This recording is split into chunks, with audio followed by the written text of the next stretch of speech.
Здравейте, приятели, аз съм Айхан Фая. Какво знаете за президента на Руската федерация Владимир Путин? Знаете ли, че има много мистерии и тайни, свързани с този човек? Какви са те? За какво ще говоря във видеоклипа? Ще разберете малко по-напред. Но едно е сигурно. В този видеоклип ще чуете неща, които по-рано не сте ги чували, сигурен съм на 101%.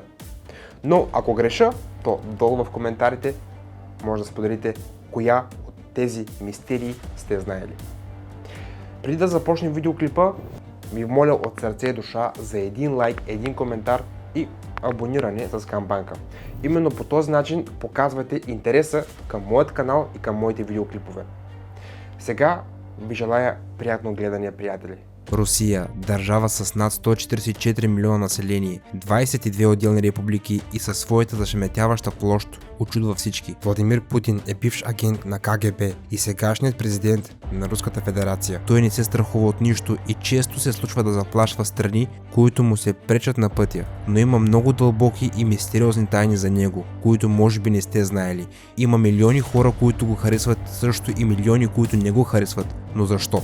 Какво прави този човек толкова силен и безстрашен? Искам да ви споделя една голяма мистерия. Ако днес отидете в Русия, по никакъв начин не можете да се свържете с неговите детски приятели или с неговите бивши съученици. Получава се така, че пред вас се появява човек, който няма минало, нито пък хора, които го познават и знаят. Всичко, каквото знаем за него, са само слухове. През 85-та година той завършва право, след което стъпало по стъпало той успя да се скачи до най-високият пост в Руската федерация. Но какво не знаем за него? Защо всеки се страхува от този човек?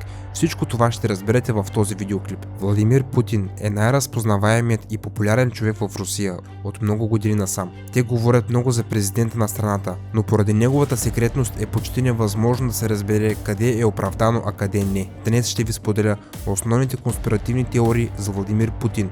Тоест тази информация не е официално потвърдена, но определен брой фактори показват, че всичко това може да бъде вярно. Вероятно, най-разпространената конспиративна теория за Владимир Путин е тази, която показва и доказва за неговия двойник или дори тройник. Много хора твърдят, че истинският Владимир Владимирович Путин е починал отдавна, така че разбираме, че дори тук има много различни теории относно неговата биография. Една от най-популярните е, че Путин е починал в Европа след операция, която е претърпял поради заболяване. Според привържениците на конспиративните теории, много фактори показват, че Путин е сменен. Първоначално това може да се разбере от външният вид. Формата на ушите на президента, които виждате на снимките, са съвсем различни и това е много трудно да се обясни. Даже бих казал невъзможно. Ако сравните снимките от началото на управлението, то ще видите, че разликата е огромна. Въпреки че това може да се обясни като козметична операция. Друг фактор, който е шокирал много хора, е прекрасното му говорене на немски език. Както е известно, Путин е работил в Германия дълги години и именно заради това той знае много добре немски език. Това нееднократно го е доказал пред света, но на една от последните конференции той не е успял да каже нищо на немски език. Имам чувството, че той просто е забравил езика или никога не го е знаел. Самият президент е коментирал слуха относно своите двойници в скорошното интервю, споделяйки, че неговият двойник никога не е съществувал и че това е нищо повече от конспирация. Путин създава впечатление за решителен, понякога може би суров президент, поради което мнозина се страхуват от него, но казват, че това не винаги е било така. Борис Березовски твърди, че в самата зора на президентството на Путин именно той, заедно с няколко лидери, които са диктували на Владимир Владимирович какво да прави, и той никога не е приемал самостоятелни решения. Михаил Саакашвили също е споделил, че Путин наистина не харесва Борис Елцин, защото той се е опитвал да му дава съвети, а Путин винаги е искал да бъде единственият шеф, ако може да се нарече така. Други хора са твърдели, че той взема решения въз основа на интересите на олигарсите и тази версия има поле за изява. Веднъж Путин се е опитал да покаже силата си, като е провел среща с олигарсите зад затворените врати и излагайки ги на неговите условия по един или друг начин. Не можем да видим какво се е случило зад кулисите и дали някой е диктувал условията на Путин, но разбира се, че той трябва да направи определени компромиси. Погледнете тази снимка. Не намирате ли нещо странно? На пръв поглед всичко изглежда нормално. Охрана, оператор и Путин. Но погледнете крака му. Той е в някаква много странна позиция. Все едно нещо не е наред с него. Но определено това не е фотошоп, защото в интернет можете да намерите цялото видео. Може би това са специални обувки, които правят президента по-висок. Ръстът на Путин е около 1 метър 69 см. На една от снимките, които се показват на вашите екрани, той е по-нисък от президента на Франция, Макрон, а на другата те вече са почти на същата височина. Но как е възможно това? Любителите на конспирациите споделят, че в тази обувка или има нещо, или служи за увеличаване на ръста на Путин. Както виждате, понякога походката му е малко странна, но защо това е необходимо? Тук вече няма отговори и нищо не е ясно. Може би всичко това има само един мотив – да бъде по-висок.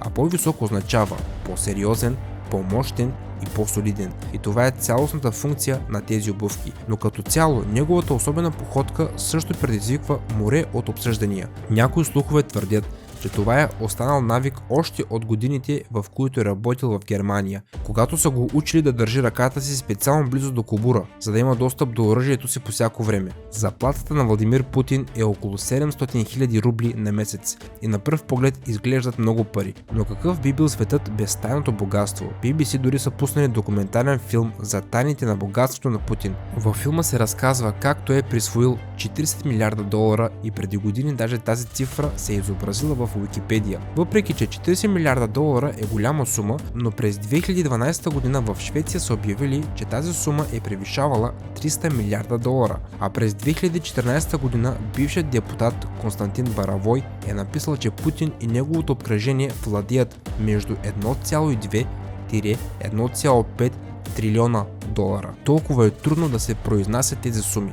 Разбира се, никой официално не е потвърдил това. Forbes не е включил президента в нито един списък за най-богатите хора, но разбирайки същността на много политици и гледайки заведените разследвания срещу тях, изглежда, че наистина няма да научим в близко бъдеще. Относно коронавируса, има огромен брой различни теории за Путин. Твърде много хора не са можели да стигнат до определени заключения. Изглежда, че по време на пандемията президента е живял изключително свободно, за разлика от Тръмп, например, който е бил с положителен тест. След комуникация със своите подчинени, те изцяло са минали на онлайн срещи. Но има много тънки детайли, които са били забелязани и открити от Навални. Той е забелязал, че по време на всички изказвания на Путин, в който той се обръщал към народа, не са били на живо, а записани преди това с задна дата. Това се е знало предварително и от снимачният екип и е записал няколко призива наведнъж. Кадрите, в които се показва как Путин е у дома си, са се оказали заснети в специално студио, защото, както виждате, няма светлина от нито един прозорец. При разследване от интернет потребителите се е стигнало до извода, че най-вероятно е заснето на мястото на онлайн конференцията. Има слухове, че той е прекарал пандемията в бункер, но на този етап това са само предположения.